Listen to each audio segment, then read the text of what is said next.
ओम शांति। आज की मुरली है 20 अक्टूबर 2024 की। रिवाइज कोर्स है 28 मार्च 2002 का। सभी पॉइंट्स से पहले देखेंगे आज की मुरली की हेडिंग।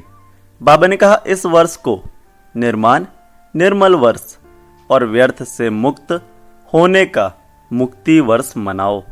अब हम देखते हैं आज की मुरली से सभी 8 विशेष पॉइंट्स। पहला है, आज बाप दादा अपने चारों ओर के बच्चों के मस्तक में चमकती हुई 3 लकीरें देख रहे हैं। कौन सी वो 3 लकीरें हैं? एक लकीर है प्रभु पालना की, दूसरी लकीर है श्रेष्ठ पढ़ाई की और तीसरी लकीर है श्रेष्ठ मत की। तीनों ही लकीर चमक रही हैं। यह तीनों लकीर सर्व के भाग्य की लकीरें हैं। आप सभी भी अपनी तीनों लकीरें देख रहे हैं ना। प्रभु पालना का भाग्य सिवाय आप ब्राह्मण आत्माओं के और किसी को भी प्राप्त नहीं होता है।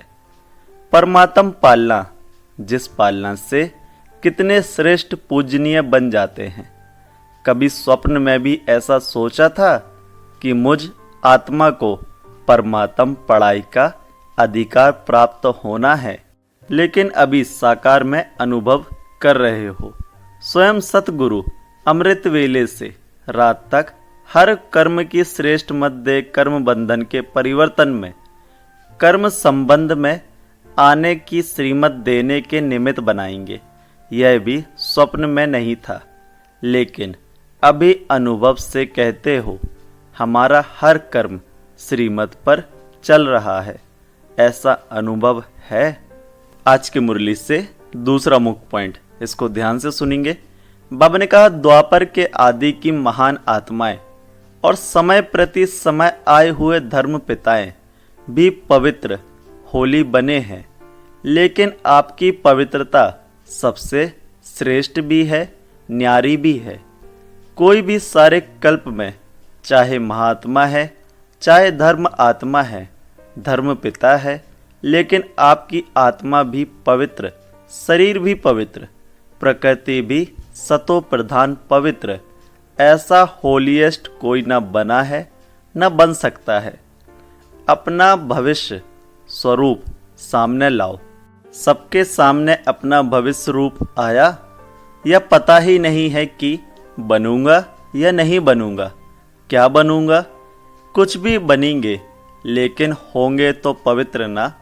शरीर भी पवित्र, आत्मा भी पवित्र और प्रकृति भी पवित्र, पावन, सुखदाई। निश्चय की कलम से अपना भविष्य चित्र सामने ला सकते हैं। निश्चय है ना? टीचर को निश्चय है। अच्छा, 1 सेकंड में अपना भविष्य चित्र सामने ला सकते हो। चलो, कृष्ण नहीं बनेंगे, लेकिन साथी तो बनेंगे ना। कितना प्यारा लगता है। आज की मुरली से तीसरा मुख्य पॉइंट है, बाप दादा ने सभी की वर्तमान समय की रिजल्ट देखी। चाहे डबल फॉरेनर्स, चाहे भारतवासी, सभी बच्चों की रिजल्ट में देखा कि वर्तमान समय अलवेलेपन के बहुत नए नए प्रकार बच्चों में है। अनेक प्रकार का अलबेलापन है। मन ही मन में सोच लेते हैं, सब चलता है। आजकल का सब बातों में यह विशेष स्लोगन है, सब चलता है। यह अलबेलापन है। साथ में थोड़ा थोड़ा भिन्न भिन्न प्रकार का पुरुषार्थ व स्वपरिवर्तन में अलबेलेपन के साथ कुछ % में आलस्य भी है। हो जाएगा, कर ही लेंगे। बाप दादा ने नए नए प्रकार की अलबेलेपन की बातें देखी हैं, इसलिए अपना सच्ची दिल से अलबेले रूप से नहीं अकाउंट जरूर रखो। आज की मुरली से चौथा मुख्य पॉइंट ध्यान से सुनेंगे। बाप दादा आज रिजल्ट सुना रहे हैं। सुनाए ना कि नहीं, सिर्फ प्यार करें। यह भी प्यार है। हर एक से बाप दादा का इतना प्यार है कि सभी बच्चे ब्रह्मा बाप के साथ साथ अपने घर में चले, पीछे पीछे नहीं आवे, साथी बन के चले। तो समान तो बनना पड़े ना। बिना समानता के साथी बन के नहीं चल सकेंगे। और फिर अपने राज्य का पहला जन्म तो पहला ही होगा ना। अगर दूसरे तीसरे जन्म में आ भी गए, अच्छा राजा भी बन गए, लेकिन कहेंगे तो दूसरा तीसरा ना। साथ चलें और ब्रह्मा बाप के साथ पहले जन्म के अधिकारी बने। यह है नंबर 1, पास विथ ऑनर वाले। तो पास विथ ऑनर बनना है या पास मार्क्स वाले भी ठीक है। कभी भी यह नहीं सोचना कि जो हम कर रहे हैं, जो हो रहा है, वह बाप दादा नहीं देखते हैं। इसमें कभी अलवेले नहीं होना। अगर कोई भी बच्चा अपने दिल का चार्ट पूछे तो बाप दादा बता सकते हैं, लेकिन अभी बताना नहीं है। आज की मुरली से 5वां मुख्य पॉइंट है, बाप दादा को बहुत तरस आता है कौन और करते क्या हैं। लेकिन जैसे ब्रह्मा बाप कहते थे ना, याद है क्या कहते थे? गुड़ जाने गुड़ की गोदरी जाने, शिव बाबा जाने और ब्रह्मा बाबा जाने। क्योंकि बाप दादा को तरस बहुत पड़ता है, लेकिन ऐसे बच्चे बाप दादा के रहम के संकल्प को टच नहीं कर सकते, कैच नहीं कर सकते। इसलिए बाप दादा ने कहा, भिन्न भिन्न प्रकार का रॉयल अलबेलापन बाप देखते रहते हैं। आज बाप दादा कह ही देते हैं कि तरस बहुत पड़ता है। कई बच्चे ऐसे समझते हैं कि सतयुग में तो पता ही नहीं पड़ेगा कौन क्या था, अभी तो मौज मना लो, अभी जो कुछ करना है कर लो, कोई रोकने वाला नहीं, कोई देखने वाला नहीं। लेकिन यह गलत है। सिर्फ बाप दादा नाम नहीं सुनाते, नाम सुनाए तो कल ठीक हो जाए। बाप दादा सबके सामने किसी बच्चे का नाम नहीं लेते, लेकिन बच्चे अपने दिल से जानते हैं किसमें कितनी कमियां हैं। आज की मुरली से 6वां मुख्य पॉइंट, भाषण के समय आपके बोल आपके मस्तिष्क से, नैनों से, सूरज से उस अनुभूति की सीरत दिखाई दे कि आज भाषण तो सुना, लेकिन परमात्म प्यार की बहुत अच्छी अनुभूति हो रही थी। जैसे भाषण की रिजल्ट में कहते हैं, बहुत अच्छा बोला, बहुत अच्छा, बहुत अच्छी बातें सुनाई।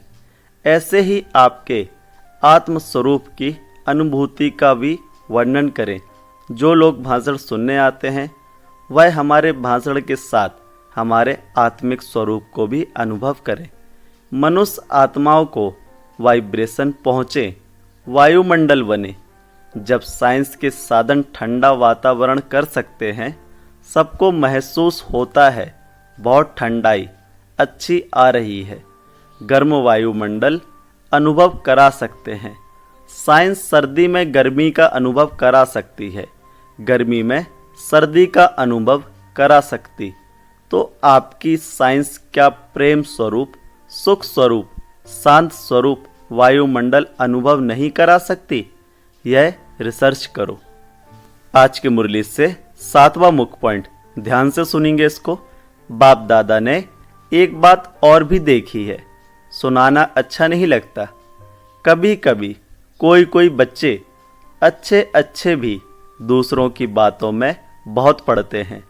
दूसरों की बातें देखना, दूसरों की बातें वर्णन करना और देखते भी व्यर्थ बातें हैं। विशेषता एक दो की वर्णन करना वह कम है। हर एक की विशेषता देखना, विशेषता वर्णन करना, उनकी विशेषता द्वारा उनको उमंग उत्साह दिलाना यह कम है।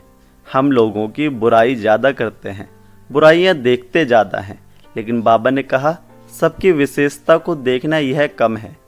लेकिन व्यर्थ बातें, जिन बातों को बाप दादा कहते हैं छोड़ दो, अपनी तो छोड़ने की कोशिश करते, लेकिन दूसरों की देखने की भी आदत है, उसमें टाइम बहुत जाता है।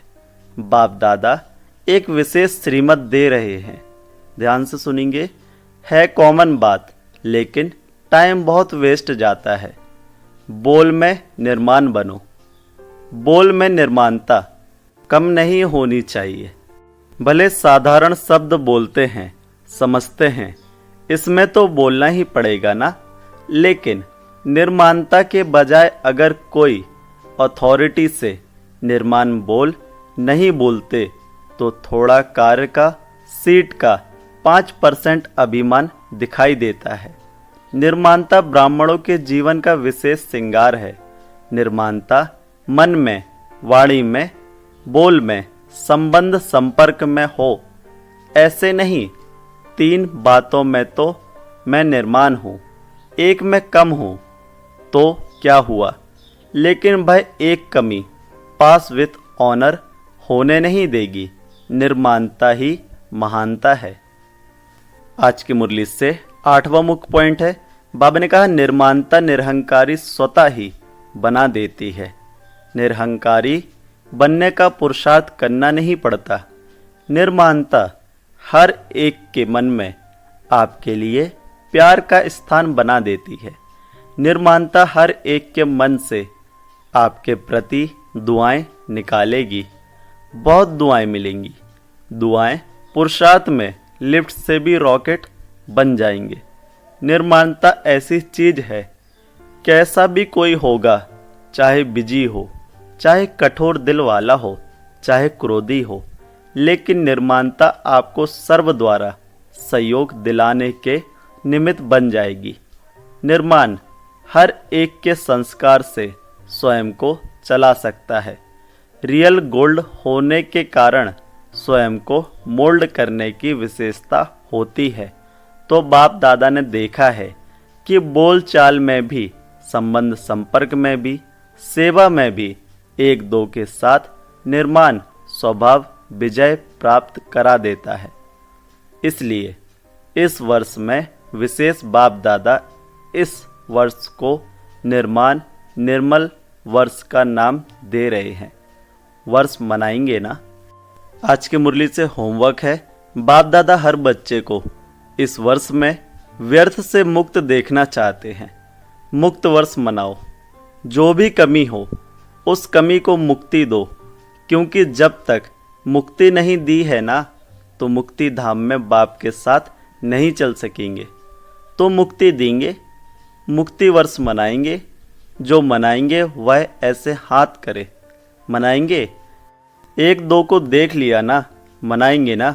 अच्छा है, अगर मुक्ति वर्ष मनाया तो बाप दादा जौहरातों से जड़ी हुई थालियों में बहुत बहुत मुबारक ग्रीटिंग्स बधाइयाँ देंगे। अच्छा है, अपने को भी मुक्त करो, अपने भाई बहनों को भी दुख से दूर करो। विचारों के मन से यह तो खुशी का आवाज निकले, हमारा बाप आ गया। ठीक है। अच्छा, आज की मुरली से विशेष वरदान है। एक बल, एक भरोसे के आधार पर माया को सरेंडर कराने वाले शक्तिशाली आत्मा भव। डिटेल है, एक बल एक भरोसा अर्थात सदा शक्तिशाली। जहाँ एक बल एक भरोसा है वहाँ कोई हिला नहीं सकता। उनके आगे माया मूर्छित हो जाती है, सरेंडर हो जाती है। माया सरेंडर हो गई तो सदा विजय है ही। तो यही नशा रहे कि विजय हमारा जन्म सिद्ध अधिकार है। यह अधिकार कोई छीन नहीं सकता।